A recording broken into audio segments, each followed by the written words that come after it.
بسم اللہ الرحمن الرحیم اللہم صلی علی محمد وعلی آل محمد کما صلیت علی ابراہیم وعلی آل ابراہیم انک حمید مجید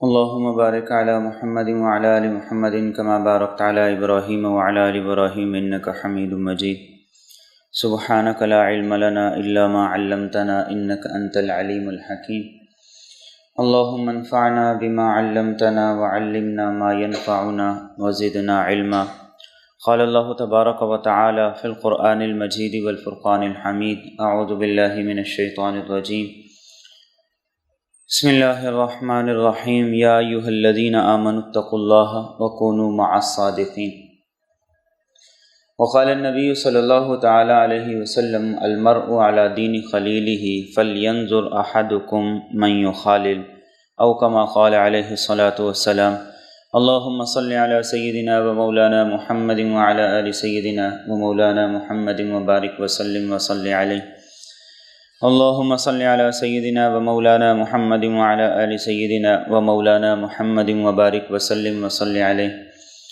اللہم صلی علی سیدنا و سید ساداتنا و سید عاداتنا و حبیبنا و حبیب ربنا و صمدنا و اجملنا و اکملنا و احسننا و ارفقنا و اعلانا و اولانا و ازکانا و اتقانا محمد صلی اللہ علیہ وعلی آلہ و اہلہ و ذریاتہ و صحابتہ و من تبعہم بإحسان الی یوم الدین۔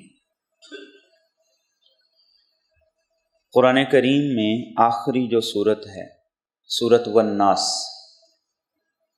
یہ وہ صورت ہے کہ جس میں اللہ رب العزت کی کئی صفات کا پہلے ذکر کیا گیا۔ فرمایا قل اعوذ برب الناس، یہ رب الناس پہلی صفت ہے، ملک الناس یہ دوسری صفت ہے، الہ الناس یہ تیسری صفت ہے، اور پھر فرمایا من شر الوسواس الخناس الذی یوسوس فی صدور الناس من الجنۃ والناس۔ تین اللہ کی صفات، ان کا واسطہ، ان کا وسیلہ اور ان کے ذریعے سے اللہ کی پناہ کا سوال ہے۔ کس چیز سے؟ صرف ایک چیز سے، صرف ایک چیز سے، اور وہ کیا ہے؟ وسوسے سے۔ اور وہ کیا ہے؟ انسان کے اندر پیدا ہونے والے جذبات سے۔ اور وہ کیسے ہوتے ہیں؟ فرمایا من الجنۃ والناس، کہ وسوسہ برائی کا خیال دل میں ڈالنا صرف شیطان کی طرف سے نہیں ہوتا، من الجنۃ والناس یہ وسوسہ ڈالنے والے، یا دوسرے لفظوں میں ہم کہہ سکتے ہیں اکسانے والے، کسی کو برائی کی طرف لے جانے والے، یہ جنات بھی ہو سکتے ہیں، شیاطین بھی ہو سکتے ہیں، اور انسان بھی ہو سکتے ہیں۔ بلکہ اس معاملے میں شیطان کا کردار وہ کمزور ہے، انسان کا کردار وہ مضبوط ہے۔ شیطان کے پاس یہ پاور نہیں کہ وہ آپ کا ہاتھ پکڑے اور آپ کا ہاتھ پکڑ کے آپ کو لے جائے کوئی گناہ کروا دے۔ شیطان کے پاس یہ پاور نہیں۔ شیطان کے پاس بس ایک پاور ہے، اور وہ کیا ہے؟ وہ آپ کے دل تک سگنل پہنچا سکتا ہے، یہ برائی ہو سکتی ہے، یہ شرارت ہو سکتی ہے، یہ برا کام ہو سکتا ہے۔ لیکن انسان کا کردار اس سے بڑھ کر ہے۔ انسان کا کردار کیا ہے؟ ایک کے کان میں ڈال دی، اس کو اس کے خلاف اکسا دیا، اس کے خلاف بڑکا دیا، اس کے خلاف بات کر دی، اس کے خلاف ذہن کے اندر، انسان کے ذہن کے اندر خیالات پیدا کر دیے۔ یعنی شیطان سے بڑھ کر اس میں کردار ان کا ہے جو انسانی صورت میں ہیں، اور صورت انسانوں جیسی ہے، لیکن فرمایا حقیقت میں وہ عمل شیطان کا کر رہے ہیں، بلکہ اس سے بڑھ کر، اس سے زیادہ بڑھ کر شیطان کا کردار ادا کر رہے ہیں، کہ جو ہاتھ سے کسی کو پکڑ کر لے جا رہے ہیں کسی گناہ کی طرف، کسی کو انوائٹ کر رہے ہیں کسی گناہ کی محفل اور مجلس کی طرف۔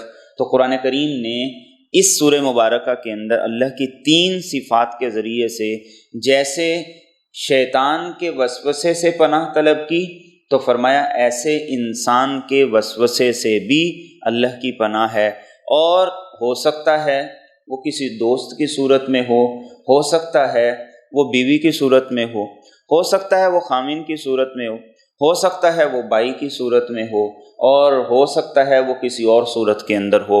اس لیے اللہ کے رسول صلی اللہ علیہ وسلم نے اس بات کی طرف ہم سب کو متوجہ کیا اور اس بات کی ترغیب دی، فرمایا المرء علی دین خلیلہ، المرء علی دین خلیلہ، انسان اپنے دین کے بارے میں اگر فکر مند ہونا چاہتا ہے تو پھر اس کو یہ سوچ لینا چاہیے کہ وہ اپنے دوست کے دین پر ہوتا ہے۔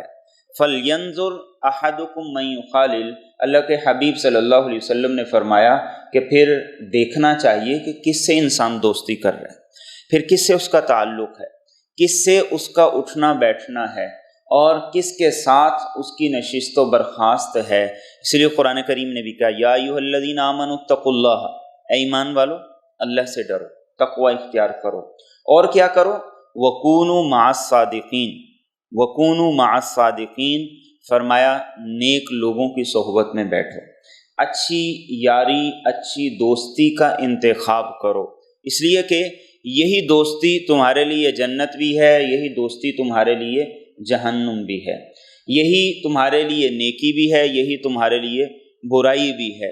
اور یہ صحبت انسان پر اچھے یا برے اثرات چھوڑتی ہے، صحبت انسان پر، یاری دوستی انسان پر اچھے یا برے اثرات چھوڑتی ہے، انسان اثر لیے بغیر نہیں رہ سکتا۔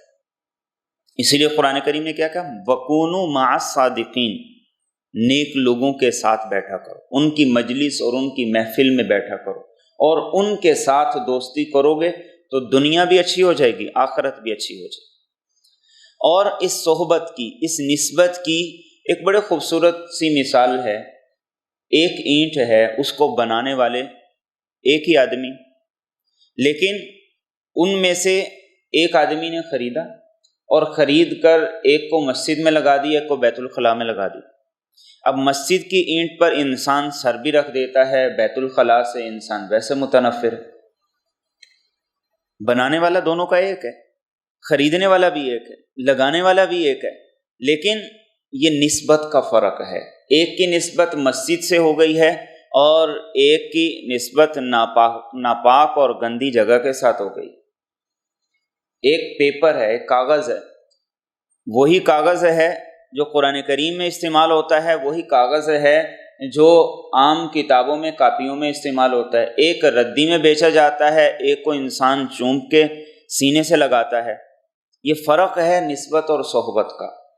ایک کپڑا ہے، انسان اس کو پھینکتا ہے اور اس کو دوسرے کے استعمال کے لیے دے دیتا ہے، جلا بھی دیتا ہے، اور اس انسان اس کی کیئر نہیں کرتا، لیکن ایک کپڑا وہ ہے جو قرآن کے غلاف کے اوپر چڑھ جاتا ہے۔ یہ نسبت کا فرق ہے۔ کچے آم لیے جاتے ہیں، ایک طرف انہیں سرکے میں ڈال دیا جاتا ہے، وہ اچار بن جاتا ہے، دوسری طرف شیرے میں ڈال دیا جاتا ہے اور اس سے مربع بن جاتا ہے۔ تو انسان کی یہ جو نسبتیں ہیں اور انسان کی یہ صحبت ہے، انسان کی یہ یاری ہے، انسان کا ماحول ہے، یہ ساری کی ساری چیزیں انسان پر بہت گہرا اثر مرتب کرتی ہیں، بہت گہرا اثر مرتب کرتی ہیں۔ اس لیے اللہ کے رسول صلی اللہ علیہ وسلم نے اس بارے میں بار بار تاکید کی، اس بارے میں بار بار متوجہ کیا کہ اپنی نشست و برخاست، اپنی صحبت، اپنی مجلس، اپنی محفل، اپنے دوست، ان کو اچھا رکھنا۔ اور آپ نے ایک بڑی خوبصورت مثال، بہت خوبصورت مثال دی۔ آپ نے فرمایا اچھے دوست کی، اچھی صحبت کی، اچھی یاری کی مثال ایسی ہے جیسے خوشبو کی دکان۔ آپ خوشبو کی دکان پہ جاتے ہیں تو اللہ کے رسول صلی اللہ علیہ وسلم نے فرمایا یا تو وہ آپ کو ویسے ہی دے دے گا، یا ہو سکتا ہے تم خرید لو، اور اگر نہیں بھی خریدو گے تو اللہ کے رسول صلی اللہ علیہ وسلم فرماتے ہیں کہ تمہیں خوشبو ضرور آئے گی، نہ وہ تمہیں دے رہا ہے نہ تم لے رہے ہو، لیکن تمہیں خوشبو ضرور آئے گی۔ آپ نے فرمایا اچھی دوستی اور اچھی صحبت کی مثال ایسے ہی، اور فرمایا رسول اکرم صلی اللہ علیہ وسلم نے بری صحبت کی مثال ایسے ہے جیسے بھٹی چل رہی، بھٹی پہ جاؤ گے تو کیا ہوگا، کپڑے کالے ہوں گے، اور آپ نے فرمایا کہ کپڑے نہ بھی کالے ہوں اس کی بدبو اور اس کے دھوئیں کا اثر تم تک ضرور آئے گا۔ آپ نے فرمایا کہ یہی مثال ہے اچھی اور بری دوستی کی، یہی مثال ہے اچھی اور بری صحبت کی۔ اور اللہ کے رسول صلی اللہ علیہ وسلم نے اس صحبت کے اثرات کو کیسے خوبصورت انداز میں بیان فرمایا۔ آپ نے فرمایا کہ جب مرغ کے بولنے کی آواز سنو، مرغ کی بانگ سنو، تو آپ نے فرمایا اللہ سے اس کے فضل کا سوال کیا کرو، فاسألوا اللہ من فضل۔ کیوں؟ فإنها رأت ملکا، اس لیے کہ جب وہ بولتا ہے تو اس نے فرشتے کو دیکھا ہے۔ اس وقت جو دعا کرو گے اللہ دعا قبول کریں گے۔ اور آپ نے فرمایا اذا سمعتم نہیق الحمار فتعوذوا باللہ، اور جب گدھے کے بولنے کی آواز سنو تو پھر اللہ کی پناہ طلب کرو، فإنها رأت شیطانا، اس لیے کہ اس نے شیطان کو دیکھا ہے۔ اب آپ دیکھیے کہ ہے دونوں انسان نہیں، حیوانات میں سے، وہ بھی حیوانات میں سے، وہ بھی حیوانات میں سے، لیکن ایک نے فرشتے کو دیکھا، اس کی آواز پر کہا دعا کرو، ایک نے شیطان کو دیکھا اور اس کی آواز پر یہ کہا گیا کہ اللہ کی پناہ طلب کرو۔ اور اللہ کے رسول صلی اللہ علیہ وسلم نے اس سے بھی آگے بڑھ کر بہت خوبصورت مثال دی۔ آپ نے احادیث کے اندر اس بات سے منع کیا کہ جو جنگلی درندے ہوتے ہیں ان کی کھالوں کو نہ استعمال کیا کرو، اور آپ نے دوسری حدیث میں اس کی وضاحت یوں فرمائی کہ بچھانے کے لیے ان کی کھال سے بنی ہوئی چیزیں وہ استعمال نہ کیا کرو۔ محدثین نے اس کی تفسیر میں یہ بات لکھی ہے کہ اصل بات یہ ہے کہ انسان پر صحبت کے اثرات ہوتے ہیں۔ جو درندوں کے کھالوں کو استعمال کرے گا تو اس پر اس جیسے اثرات آنا شروع ہو جائیں گے، اس لیے اللہ کے رسول صلی اللہ علیہ وسلم نے منع فرما دیا کہ ان کی کھالوں کو استعمال نہ کرو۔ اس سے آگے بڑھ کر آپ دیکھیے کہ اللہ کے رسول صلی اللہ علیہ وسلم نے ایک موقع پر اپنے دائیں ہاتھ کے اندر ریشم کو لیا، بائیں ہاتھ میں سونے کو لیا، اور آپ نے یہ ارشاد فرمایا کہ یہ دونوں چیزیں اللہ نے میری امت کے مردوں پر حرام کر دی ہیں اور عورتوں کے لیے حلال ہے۔ اب مفسرین نے، محدثین نے اس کی تشریح کے اندر یہ بات لکھی ہے کہ اصل بات یہ ہے کہ یہ دونوں چیزیں ان میں نرمی اور نزاکت ہوتی ہے، اور نرمی اور نزاکت عورت کے مزاج کا حصہ ہو تو اچھی ہوتی، مرد کے مزاج کا حصہ ہو تو یہ اچھی نہیں ہوتی۔ اس لیے اللہ کے رسول صلی اللہ علیہ وسلم نے اس سے منع کر دیا کہ اس کے انسان کے مزاج پہ اثرات ہوں۔ اسلام نے خنزیر کھانے سے منع کی۔ اب بہت سے جانور ہیں، لیکن صرف اس کا قرآن کریم نے نام لے کر خاص طور پر کھانے سے کیوں منع کیا ہے؟ وہ اس کی خبیث طبیعت کی وجہ سے۔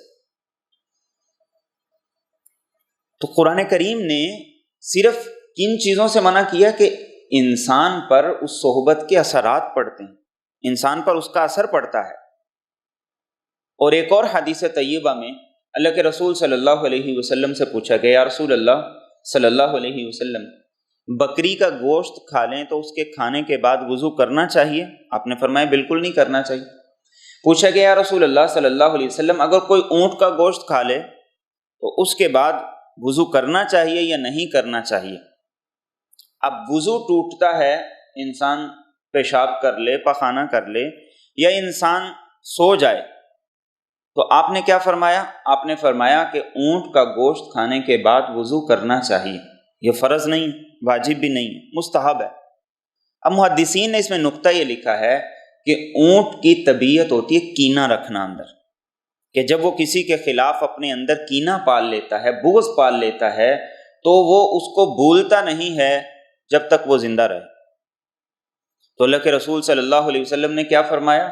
آپ نے فرمایا کہ اونٹ کا گوشت کھا کر وضو کر لیا کرو، اس کے جو برے اثرات ہیں وہ برے اثرات اللہ رب العزت تمہیں اس سے محفوظ کر لیں گے۔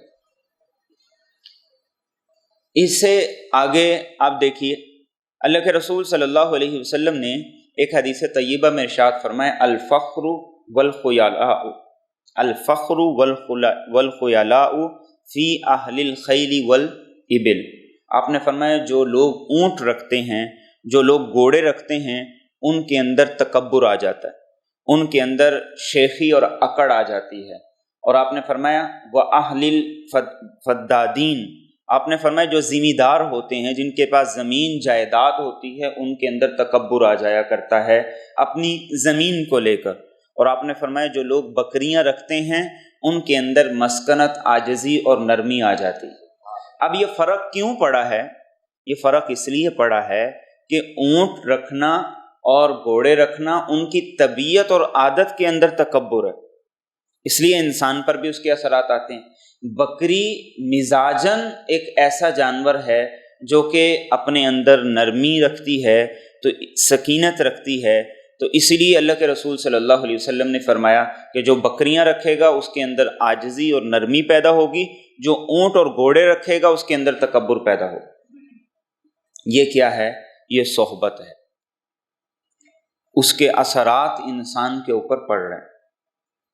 انسان چاہے اسے سمجھ رہا ہے یا نہیں سمجھ رہا، انسان اسے جان رہا ہے یا نہیں جان رہا، انسان اس کے بارے میں آگاہ ہے یا نہیں آگاہ ہے، لیکن اللہ کے رسول صلی اللہ علیہ وسلم نے اتنی چھوٹی چھوٹی سی مثالوں کے ذریعے سے، باتوں کے ذریعے سے یہ بتایا کہ انسان کے مزاج پر ارد گرد کے ماحول کے کیا اثرات پڑتے ہیں۔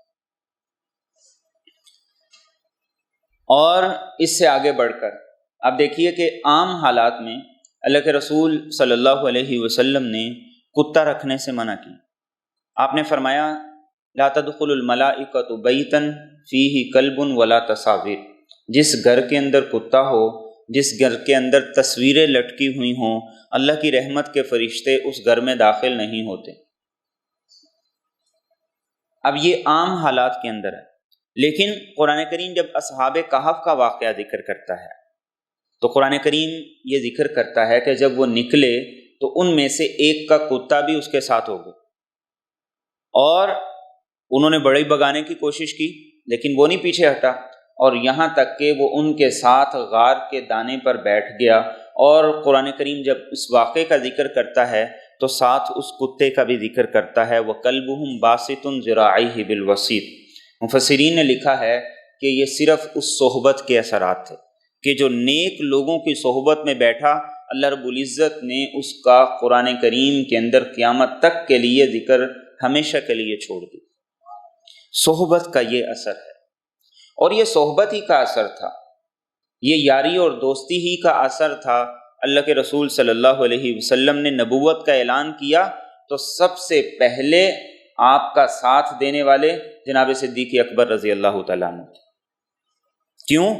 اس لیے کہ دوستی آپ کے ساتھ، تعلق آپ کے ساتھ تھا، یاری آپ کے ساتھ تھی۔ ادھر آپ نے اعلان کیا، ادھر انہوں نے کلمہ پڑھا۔ اور آپ کے چچا ابو طالب جنہوں نے ساری زندگی آپ کا دفاع کی، ہر موقع پر آپ کا دفاع کی، کسی موقع پر پیچھے نہیں رہے۔ اب آخری وقت ہے، اللہ کے رسول صلی اللہ علیہ وسلم تشریف لے گئے۔ اب آپ جب تشریف لے کے گئے ہیں تو آپ کے پاس، آپ کے جانے سے پہلے وہاں پر ابو طالب کے پاس ابو جہل بھی موجود تھا، اور مکہ کے دوسرے رؤساء اور سردار بھی موجود تھے۔ آپ نے کہا کہ اے چچا، لا الہ الا اللہ، بس یہ ایک کلمہ کہہ لو، کل اللہ کی بارگاہ میں اس کے ذریعے سے آپ کا مقدمہ لڑوں گا۔ اب آپ یہ کہہ رہے ہیں، ابو جہل کیا کہہ رہے ہیں؟ ابو جہل کہہ رہے ہیں اترغب عن ملت ابراہیم، کیا اترغب عن ملت عبد المطلب، کیا عبد المطلب کی ملت سے اب تم منہ موڑو گے؟ ساری زندگی اس پہ گزاری، مرتے ہوئے لا الہ الا اللہ کہہ کے مرو گے۔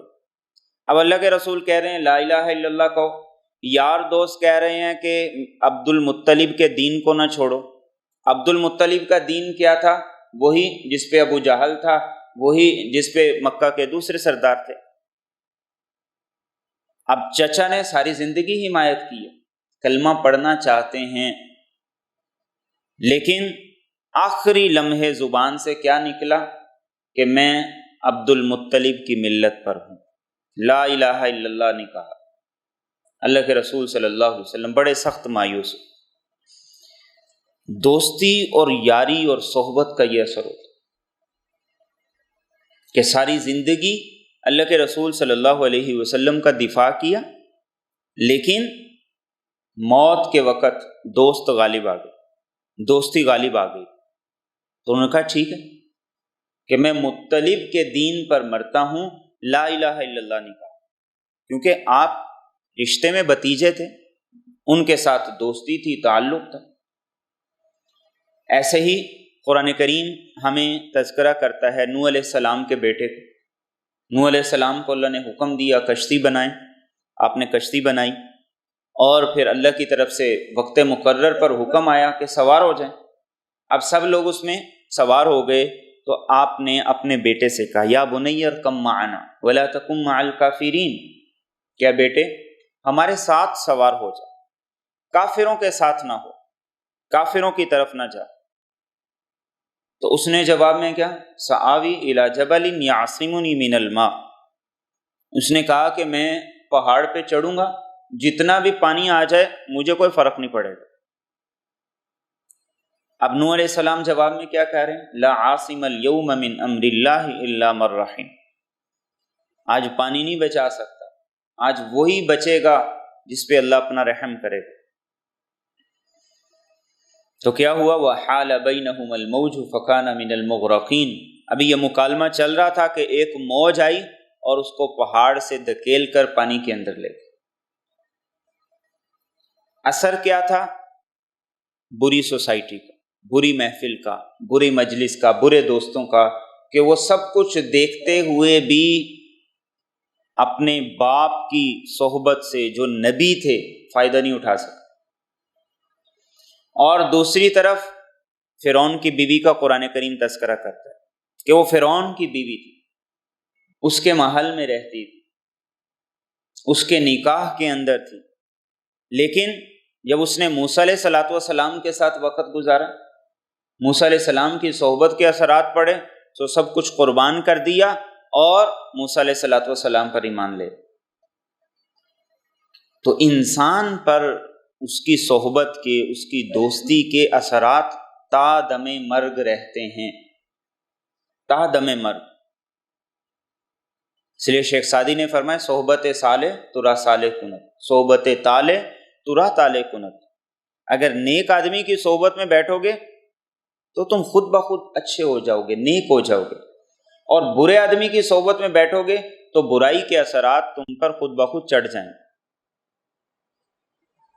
اسی لیے عبداللہ بن مسعود رضی اللہ تعالیٰ عنہ فرمایا کرتے تھے کسی کو دیکھنا ہے کہ وہ کیسا ہے تو دیکھو اس کے دوست کیسے ہیں، تو پتہ چل جائے گا کہ وہ خود کیسا ہے، اس کی پسند کیا ہے، اور وہ چاہتا کیا ہے، کیا نہیں چاہتا ہے۔ ہم مزاج لوگ ہی اکٹھے چل سکتے ہیں، دو مختلف مزاج کے لوگ زیادہ دیر تک اکٹھے نہیں چل سکتے۔ یہ غلط بات ہے کہ فلاں خود تو بہت اچھا ہے لیکن اس کے دوست اچھے نہیں، اگر وہ خود اچھا ہوتا تو ان کے ساتھ چل ہی نہ پاتا، اگر وہ خود اچھا ہوتا تو ان کے ساتھ چل ہی نہ پاتا۔ تو اللہ کے رسول صلی اللہ علیہ وسلم نے اسی لیے اس چیز کی طرف متوجہ کیا، اور ہر نماز کے اندر جو ہم سے دعا کروائی جاتی، اہدنا الصراط المستقیم صراط الذین انعمت علیہم غیر المغضوب علیہم ولا الضالین، یہ اس نسبت اور صحبت کی بات ہے کہ اللہ ہمیں ان لوگوں میں شامل کرنا جن پر تو نے انعام کیا، انبیاء ہیں، صدیقین ہیں، شہداء ہیں، صالحین ہیں، اور کیا فرمایا، ان لوگوں میں شامل نہ کرنا جن پر تیرا غضب ہوا اور جن پر تیری لعنت ہوئی، جو راستے سے گمراہ ہو گئے۔ یہ کون تھے؟ یہودی اور عیسائی۔ اور صرف اس دنیا کی حد تک نہیں، صرف اس دنیا کی حد تک، مرنے کے بعد اس دوستی کا اثر انسان پر آتا ہے۔ قرآن کریم میں خوبصورت بات ہے، الاخلاء یومئذ بعضهم لبعض عدو الا المتقین، فرمایا قیامت کے دن متقی لوگوں کے علاوہ، نیک لوگوں کے علاوہ سب کی دوستیاں دشمنی میں بدل جائیں گی، سب دوستیاں دشمنی میں بدل جائیں گی سوائے ان لوگوں کے جن کی دوستی نیکی کے لیے تھی، جن کی دوستی اللہ کی رضا کے لیے تھی، اس کی خوشنودی کے لیے تھی، اور وہ کسی مفاد کے لیے نہیں ملتے تھے، وہ گناہ کے لیے نہیں ملتے تھے۔ حضرت علی المرتضیٰ کرم اللہ وجہہ، آپ نے اس آیت کی تفسیر میں ایک بڑی خوبصورت بات ارشاد فرمائی۔ آپ نے ارشاد فرمایا جب دنیا میں دو اچھے دوست ہوتے، ان میں سے ایک مر جاتا ہے، تو وہ اللہ کے پاس جب پہنچتا ہے اور وہ دیکھتا ہے کہ میرے ساتھ کیا سلوک کیا گیا، مجھے کیا کیا انعامات دیے گئے، تو وہ اللہ سے کہتا ہے کہ باری تعالیٰ میری درخواست ہے کہ میرا ایک دنیا میں دوست ہے جو ابھی زندہ ہے، وہ مجھے نیکی کا حکم دیتا تھا، تیری اطاعت کی طرف لے کر آتا تھا، اور تیرے نبی کی سنت کی مجھے ترغیب دیا کرتا تھا۔ اے اللہ اس کو جب موت کا وقت آئے تو میرے جیسی موت دینا، اور جیسا میرے ساتھ سلوک کیا گیا ہے ویسا ہی اس کے ساتھ سلوک کرنا، تاکہ ہم دونوں یہاں بھی اکٹھے ہو جائیں۔ اور فرمایا کہ ایک بدکار، گناہ گار اور کافر ایسا شخص جب دنیا سے جاتا ہے اور وہ اللہ کے پاس جا کر جب وہ یہ دیکھتا ہے کہ میرے ساتھ کیا کیا سلوک کیا گیا، تو اللہ سے کہتا ہے کہ یا اللہ میرا ایک دنیا میں دوست ہے، وہ مجھے برائی کا حکم دیتا تھا، برائی کی طرف کھینچتا تھا، برائی کی طرف لے کر جاتا تھا۔ اے اللہ میری درخواست یہ ہے کہ جب تک وہ زندہ رہے، نافرمانی پہ رہے، موت آئے تو نافرمانی پہ آئے، تاکہ یہاں آ کر وہ بھی میرے ساتھ جلے اور سڑے اور یہ سارے کے سارے عذاب کا سامنا کرے۔ تو نیک آدمی کی درخواست پہ اللہ کیا کہتے ہیں کہ بالکل بے فکر ہو جاؤ، تم جو کچھ دیکھ رہے ہو، جیسا تمہارے ساتھ سلوک کیا جا رہا ہے تمہارے دوست کے ساتھ بھی ایسا کیا جائے گا۔ بدکار آدمی کی درخواست پر اللہ کہتے ہیں کہ تم بے فکر ہو جاؤ، جو تمہیں برائی کی طرف لگاتا تھا اس کا انجام بھی برا ہی ہوگا، اچھا نہیں ہوگا۔ یہ موت کے بعد کے اثرات، اور قرآن کریم نے سورۃ صافات میں اس سے بھی اگلی بات کو ذکر کیا۔ جنت والے قرآن کریم نے کہا جنت میں بیٹھے ہوئے ہوں گے، فَأَقْبَلَ بَعْضُهُمْ عَلَى بَعْضٍ يَتَسَاءَلُونَ، اب وہاں دنیا کا قصہ چھڑ جائے گا، دنیا کی بات شروع ہو جائے گی۔ قَالَ قَائِلٌ مِّنْهُمْ إِنِّي كَانَ لِي قَرِينٌ، تو ایک کہے گا میرا ایک یار ہوا کرتا تھا، میرا ایک دوست ہوا کرتا تھا،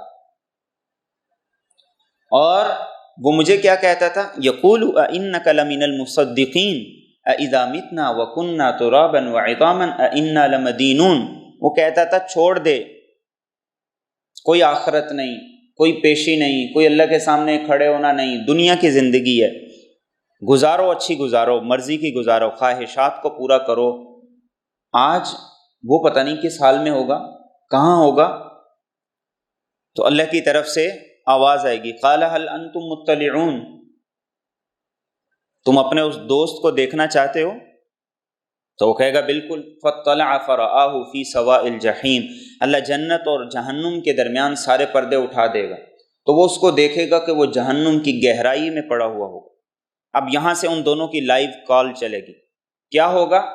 قرآن کریم کہتا ہے قالت اللہ ان کی لتردین، وہ کہے گا اللہ کی قسم قریب تھا کہ میں تیری باتوں کے اندر آ جاتا، پھنس جاتا، ولولا نعمت ربی لکنت من المحضرین، اگر میرے رب کا کرم نہ ہوتا تو آج میں بھی تیرے ساتھ یہیں پر سڑ رہا ہوتا، اگر میرے رب کا کرم نہ ہوتا۔ تو انسان اس یاری کو، اس صحبت کو وہاں بھی نہیں بھولے گا، بلکہ قیامت کے دن انسان اس بات کی تمنا کرے گا، انسان اس بات کی خواہش کرے گا کاش میرا کوئی ایسا دوست ہوتا جو میری آج سفارش کرتا۔ سورہ شعراء میں قرآن کریم نے ذکر کیا وَمَا أَضَلَّنَا إِلَّا الْمُجْرِمُونَ، جہنم میں جانے والے کہیں گے کہ ہمیں مجرموں نے گمراہ کر دیا، ہم نافرمانوں کے پیچھے لگ گئے۔ فَمَا لَنَا مِن شَافِعِينَ وَلَا صَدِيقٍ حَمِيمٍ، ہمارا تو سفارشی ہی کوئی نہیں، اور وہ کہے گا کوئی ایسا یار بھی نہیں ہے جو آج ہماری سفارش کر دے اور اللہ سے درخواست کر کے ہمیں اس عذاب سے بچا لے۔ اللہ کس سے درخواست کر کے ہمیں اس عذاب سے بچا لے؟ حسن بصری رحمۃ اللہ علیہ فرماتے تھے کہ جب انسان جنت میں چلا جائے گا تو اللہ سے کہے گا باری تعالیٰ کچھ دنیا میں دوست ایسے تھے جو ہمارے ساتھ نماز پڑھتے تھے، روزہ رکھتے تھے، نیکی کے کاموں میں شریک ہوتے تھے، آج وہ ہمارے ساتھ نہیں ہیں۔ تو اللہ فرمائیں گے کہ اب تمہیں اللہ اختیار دیتا ہے، تم ان کے لیے سفارش کرو، تمہارے جتنے دنیا میں دوست تمہارے ساتھ نیکی کے کام میں لگا کرتے تھے جہنم میں جاؤ، اور جس کے دل کے اندر ایک ذرے کے برابر بھی ایمان ہے اپنے ہر اس دوست کو نکال کر جہنم سے لے کر۔ تو حسن بصری رحمۃ اللہ علیہ فرمایا کرتے تھے اچھے دوست، نیک دوست، خدا خوفی رکھنے والے دوست جتنے بھی زیادہ ہو جائیں، کل قیامت کے دن یہ سارے کے سارے انسان کے سفارشی بنیں۔ ایک صحابی نے سوال کیا، یا رسول اللہ صلی اللہ علیہ وسلم، آپ امام المرسلین ہیں، تمام انبیاء کے امام اور سردار ہیں، کل قیامت کا دن کیسا ہوگا جب آپ جنت میں چلے جائیں گے اور آپ کو مقام محمود عطا ہوگا؟ آپ جس جنت میں جائیں گے وہ کہاں ہوگی، ہم کہاں ہوں گے؟ تو اس جنت کا مزہ کیا جس میں آپ سے ملاقات نہ ہو، آپ کا دیدار نہ ہو؟ آپ خاموش ہو گئے، خاموش ہو گئے۔ جبریل امین وحی لے کر آئے، اور وحی لے کر جب آئے تو کہا کہ اللہ کی طرف سے یہ جواب دے دو کہ جو دنیا میں جس کے ساتھ محبت کرے گا اللہ کل قیامت کے دن اسی کے ساتھ اکٹھا کرے گا۔ رہو گے اپنی جنت میں، لیکن اللہ تمہیں اپنے نبی کا وہاں بھی دیدار کرائے گا، اللہ تمہیں اپنے نبی کی وہاں بھی زیارت دے گا۔ تو صحابہ نے کہا یا رسول اللہ صلی اللہ علیہ وسلم، اگر یہ بات ہے تو بس پھر یہی ہمارے لیے سب سے زیادہ تسلی کی بات ہے کہ ہم جنت میں بھی آپ کے ساتھ ہوں گے، آپ کا دیدار کریں۔ اور قرآن کریم نے کہا کہ اللہ کی ناراضگی کی ایک علامت کیا ہے؟ وَمَن يَعْشُ عَن ذِكْرِ الرَّحْمَٰنِ نُقَيِّضْ لَهُ شَيْطَانًا فَهُوَ لَهُ قَرِينٌ۔ جو اللہ کی نصیحت سے، قرآن سے اور اللہ کی طرف سے آنے والی ہدایت سے منہ موڑ لیتا ہے، تو اللہ فرماتے ہیں کہ ہم اس کو ایسا دوست دیتے ہیں جو شیطان اور شرارتی ہوتا ہے اور وہ اس کا ساتھی بن جاتا ہے۔ وَإِنَّهُمْ لَيَصُدُّونَهُمْ عَنِ السَّبِيلِ وَيَحْسَبُونَ أَنَّهُمْ مُهْتَدُونَ۔ اور پھر کیا ہوتا ہے؟ پھر وہ اسے نیکی سے روکتا ہے، اچھائی سے روکتا ہے، خیر کے کاموں میں سستی پیدا کرتا ہے، اور قیامت کا دن آ جاتا ہے حَتَّى إِذَا جَاءَنَا۔ اب قیامت کے دن وہ دونوں ہمارے سامنے ہوں گے۔ قَالَ يَا لَيْتَ بَيْنِي وَبَيْنَكَ بُعْدَ الْمَشْرِقَيْنِ فَبِئْسَ الْقَرِينُ۔ تو وہ کہے گا کہ کاش میں دنیا میں تیرا دوست ہی نہ ہوتا، ہم دونوں کے درمیان میں مشرق اور مغرب کا فاصلہ ہوتا۔ تو اللہ کیا فرمائیں گے؟ وَلَن يَنفَعَكُمُ الْيَوْمَ إِذ ظَلَمْتُمْ أَنَّكُمْ فِي الْعَذَابِ مُشْتَرِكُونَ۔ دنیا میں اپنی مرضی منمانی کرتے رہے، آج اس حسرت اور افسوس کا کوئی فائدہ نہیں۔ عذاب بھی دنیا کے جیسے دنیا میں نافرمانی اکٹھے کرتے تھے، آج جہنم میں عذاب بھی مشترک اکٹھے ہی بھگتو گے۔ یہاں بھی اکٹھے رہو گے، یہاں بھی الگ الگ نہیں ہوگے۔ اور قرآن کریم نے ایک اور موقع پر کیا کہا؟ فرمایا کہ جب قیامت کا دن ہوگا، یوم یعض الظالم علی یدیہ، تو ظالم اور مجرم اور نافرمان اپنے ہاتھ کو چبائے گا، کاٹے گا۔ سو دنیا میں بعض لوگوں کی عادت ہوتی، جب وہ ٹینشن کے اندر ہوں تو اپنے ناخن چباتے ہیں، اور اتنے زیادہ چبا جاتے ہیں کہ بسا اوقات خون بھی نکلنا شروع ہو جاتا۔ تو قیامت کے دن فرمایا ڈپریشن کا، ٹینشن کا یہ عالم ہوگا کہ انسان اس ڈپریشن کی وجہ سے کیا کرے گا؟ اپنے ہاتھ کو چبائے گا۔ یوم یعض الظالم علی یدیہ یقول یا لیتنی اتخذت مع الرسول سبیلا۔ اور وہ کہے گا کہ کاش کہ میں نبی کی اتباع کرتا، اس کی سنت پہ چلتا، اس کے راستے پہ چلتا۔ اور آگے کیا کہے گا؟ یا ویلتا لیتنی لم اتخذ فلانا خلیلا۔ اے کاش کہ میں فلاں کو دوست ہی نہ بناتا، اے کاش کہ میری فلاں سے دوستی ہی نہ ہوتی، یاری ہی نہ ہوتی، آج میں یہاں نہ پہنچتا، آج میرا یہ انجام نہ ہوتا۔ تو یہ ہماری دوستی، یہ یاری، یہ جن لوگوں کے ساتھ ہمارا اٹھنا بیٹھنا ہے، جو ہماری پسند ناپسند ہے، یہ کوئی ایسی چیز نہیں ہے جسے نظر انداز کر دیا جائے، یہ کوئی ایسی چیز نہیں ہے کہ جس پر ہم سمجھوتا کر لیں، کمپرومائز کر لیں۔ قرآن کریم نے، اللہ کے رسول صلی اللہ علیہ وسلم نے اتنی وضاحت سے ایک ایک بات مجھے اور آپ کو بتائی کہ کل قیامت کے دن یہ دوستی کیا رنگ لے کر آئے گی، اس کے لیے تمہیں آج دنیا سے سوچنا ہوگا۔ اللہ کے رسول صلی اللہ علیہ وسلم نے احادیث طیبہ کے اندر اس بات کا حکم دیا کہ مینڈک کو نہ مارا کرو اور چھپکلی کو مارا کرو۔ مینڈک کو مارنے سے منع کیا، چھپکلی کو مارنے کا حکم دیا۔ حضرت عائشہ رضی اللہ تعالیٰ عنہ روایت کرتی ہیں، اس کی وجہ یہ ہے کہ جس وقت ابراہیم علیہ السلام کو اللہ نے آگ میں ڈالا تو مینڈک کیا کر رہا تھا؟ وہ اپنے منہ میں پانی لے کر اس آگ کو بجھانے کی کوشش کر رہا تھا، اور چھپکلی کیا کر رہی تھی؟ وہ پھونکے مار کے اس آگ کو اور زیادہ کرنے کی کوشش کر رہی تھی۔ اب نہ تو مینڈک کے اس پانی سے اس آگ کو کوئی فرق پڑا، نہ چھپکلی کے پھونکے مارنے سے اس آگ میں اضافہ ہوا، لیکن نسبت کا، عمل کا، سوچ کا، فکر کا اثر کیا ہوا؟ آپ نے فرمایا اس کو مارو نہیں اور اس کو چھوڑو نہیں۔ آج انسان کیسے کہہ سکتا ہے کہ میں بڑا مضبوط ہوں، میرا ایمان بڑا مضبوط ہے؟ بلکہ اللہ کے رسول صلی اللہ علیہ وسلم نے تو یہاں تک ارشاد فرمایا کہ جب پتہ چل جائے کہ دجال دنیا میں آ چکا ہے تو اس سے بچ کے رہنا، اس کے پاس نہ جانا۔ آپ نے فرمایا کہ آدمی خود کو بہت بڑا مومن تصور کرتا ہوگا، لیکن جب وہ دجال کے پاس جائے گا وہ ایسی ایسی باتیں، ایسے ایسے اعتراض دین کے بارے میں، ایسے ایسے سوالات اس کے سامنے رکھے گا کہ انسان ایمان کو چھوڑ کر کفر میں چلا جائے، ایمان کو چھوڑ کے کفر میں چلا جائے گا۔